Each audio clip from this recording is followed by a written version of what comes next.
Welcome on in to episode 13 of the New World Top 5 Fights. Starting us off with a fast clip today, we've got Spoofy playing Warhammer and Hatchet. And look at this insane damage. 5.2k on the first Mighty Gavel and 7.3k no crit on the second hit. I have never seen someone do that much damage with a single move before. Holy crap. Moving on to the next clip. And of course, if you guys have an awesome fight that you want to submit for the New World Top 5, you can send that to Kristofer at pvpnewworld.com. And we have got Astrolomagi. He is playing some Fire Staff and Rapier open world PvP. And Astrolomagi already picking up a nice clean kill in the 1v4 here, but he's taken a lot of pressure from these guys, and he does not have good cover. Looks like a friendly player actually coming in with some snipes, taking one of the enemy players down, but they're going to turn their attention to him as well, and the enemy players are respawning out of the tent. There's the third player going down there, and Astro is just going to jump right on top of the guy that's respawned here, quickly down him again, and then get right in front of this enemy archer. And Astro eats the stagger coming in. He tries to throw down the fireball, but the spin from the greatsword player, and he ends up going down. But that is the beauty of world PvP. He's just going to respawn and come back. It looks like the friendly player has not returned to this fight, and Astro right away jumping on top of these two, doing great damage with his fire staff, taking a bit of pressure from the enemy mage there, and Astro goes for a beautiful flesh into the flourish and finish, staying right on top of this guy. And then he gives him a couple pokes with the rapier to finish him off.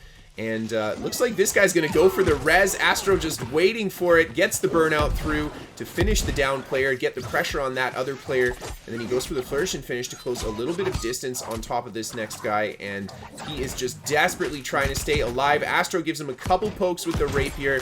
And there's the cannon shot to finish the down player. And Astro putting a big chunk of damage into that enemy ranger.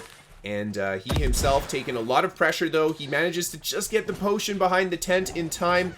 And Astro right away with the burnout on top of the enemy ranger. Gets great damage with the rapier. And the ranger trying to escape behind his enemy player. Astro just feeds him both of the fire staff fireball into the pillar.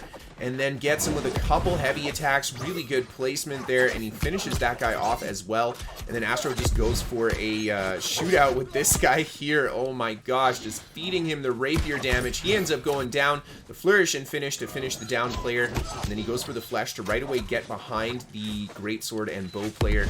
And it looks like these purple just keep respawning, and Astro is going to take more and more pressure as he fights around this tent here, but he is not going to give up. He keeps rotating around the tent, just trying to get himself a little bit of a cover from the ranger, and these guys are just swinging their greatswords at him. A fourth player coming into the mix here, and Astro feeds the fireball to the enemy bow player, managing to get great damage on him again, almost getting the finish, but the enemy player gets to his potion in time, and Astro takes a big shot right from the bow player as well. And he's going to try to retreat back to some rocks here, but these purple players are slowly overwhelming him. And Astro gets a little bit of healing in, gets up to the top of the rock, and now he's going to turn on these guys and be aggressive. Goes for the flourish to get that stagger, backing up. And yeah, he just doesn't have anywhere safe here. I think without the tent, he definitely would have won that. Well played. And moving on to the next fight, we have got Nectar Collector, and he is playing some 3v3 arenas.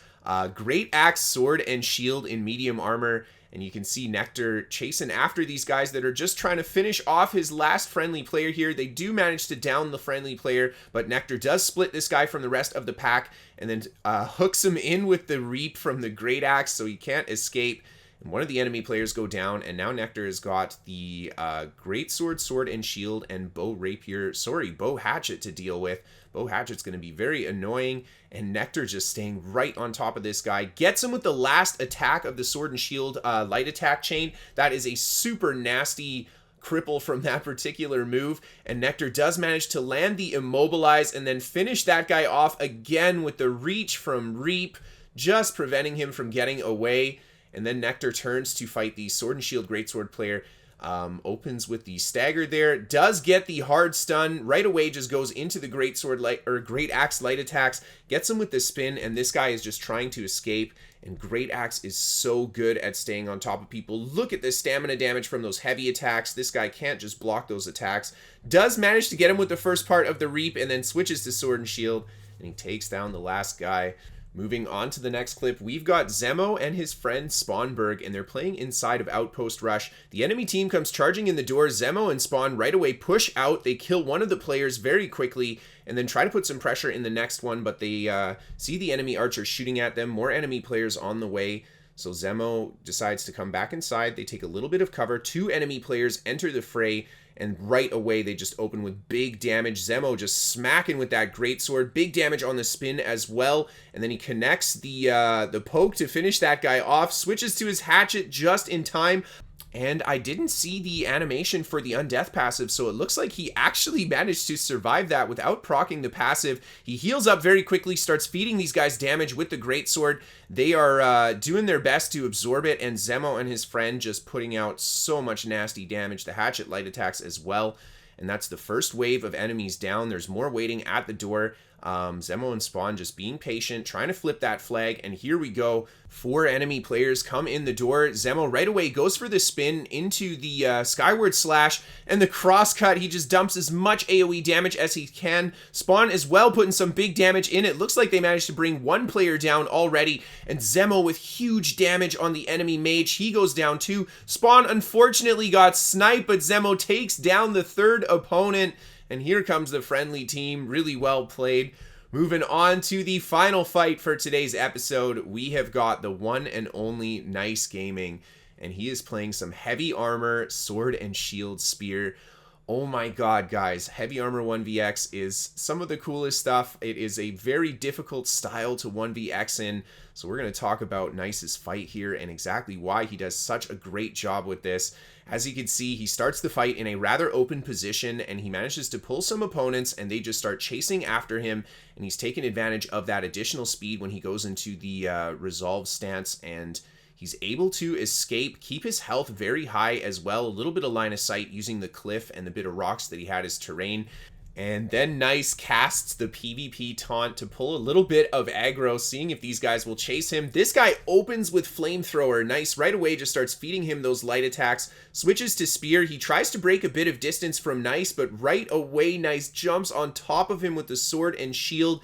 And the damage that he can still preserve on a build like this, absolutely amazing. Just cuts through that light armor mage right away.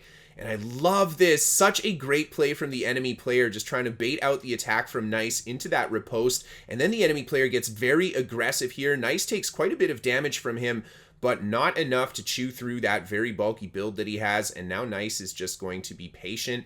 He's sitting at a little bit lower health, but he does have his potion ready. And there he goes for the drink once the enemy player gets a little bit more aggressive and comes in here. The enemy player does manage to get another riposte, but this time Nyce is going to get the counter with his shield bash, and the healer throws the heal down, and Nyce is unable to do the damage that he needs to through that heal. Very, very powerful when they're standing in the ring. And now Nyce is just going to do a little bit of maneuvering again here. He sees more enemy players coming on the way, I think. At least the archer is just shooting at him, and that guy wasn't there before. So now Nyce just tries to pull them to the rocks here, but then he takes them for a little bit of a hike, and I think this is definitely a good call. Heavy armor, you're in a slower build, so you want to control the numbers that you're going to fight. So Nyce pulls them to a location here where he's not going to have constant reinforcements coming in, and he starts off by getting the bash on the flame-throwing player. Oh my gosh, guys, never flamethrower in front of a sword and shield player's face. Nyce gets good pressure on this guy. He does have the gap close from sword and shield, but he opts not to use it. Instead, he goes for his stone form and just light attack smacks that guy down.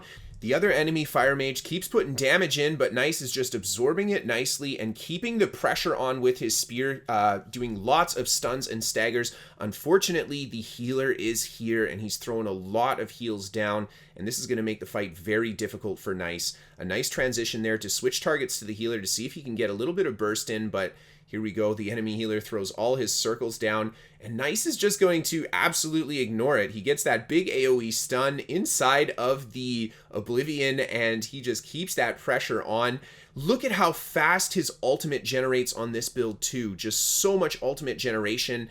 I think that's from all the dots that he's running on this kind of a setup, because he just used his stone form and it's almost ready to go again. And Nyce is just doing a great job keeping his health high. These guys are having a lot of trouble putting any kind of real damage into him, and this makes a lot of sense. The combo of a healer and an offensive fighter, the healer doesn't have a lot of damage, so Nyce is going to be able to tank this out, and he actually gets such a nice stun combo on the healer and brings him down with the spear, and now it's just him and the enemy fire staff player here. And that guy ends up going for that burnout. He's not going to back up, though. He continues to keep fighting Nyce. Does manage to land that riposte, but Nyce right away with the counter stun off the spear into the sweep, getting great damage on that player. And this guy just keeps busting out the incinerate as well. Nyce just so bulky, absorbing all that damage. And then he just stays on top of this guy, feeds him a couple light attacks, really good blocks to bait out the poke from the rapier, and then he gets the hard stun into the combo with his spear, and then he does manage to land that kick. There's another sweep, and Nyce is just going to keep feeding him those light attacks and the reach from Spear's light and heavy attacks, and a beautiful job blocking that incoming riposte. Nyce manages to finish him off with a couple more pokes. Of course, we've got a bonus clip from Zemo as we say goodbye. A big thank you to everybody for sending in those clips. If you want to check out anybody featured in today's episode, you can find links to their YouTube channels down in the description below. Of course, if you have an awesome clip and you want to send it in for the top 5, you can send that to Kristofer at pvpnewworld.com. If you guys want to catch me live on Twitch, there's a link to my Twitch down below as well. And if you want to see some build guides from me, you can find them on my website, pvpnewworld.com. A link to that down below as well. A big thank you to our sponsor, ExpressVPN. They can help keep you safe on the internet, and you guys can get a deal with your first purchase thanks to the link down below. And last but not least, a massive thank you to all of my patrons on Patreon for supporting the show. Whether you supported in the past, whether you're supporting now, thank you everybody so much for keeping the show going. I would love to do more of weekly top 5 episodes, so by all means, send in those clips, guys. Let your friends know that they can send in those clips. I hope you all enjoyed. Have a great night, everybody, and I'll see you next time.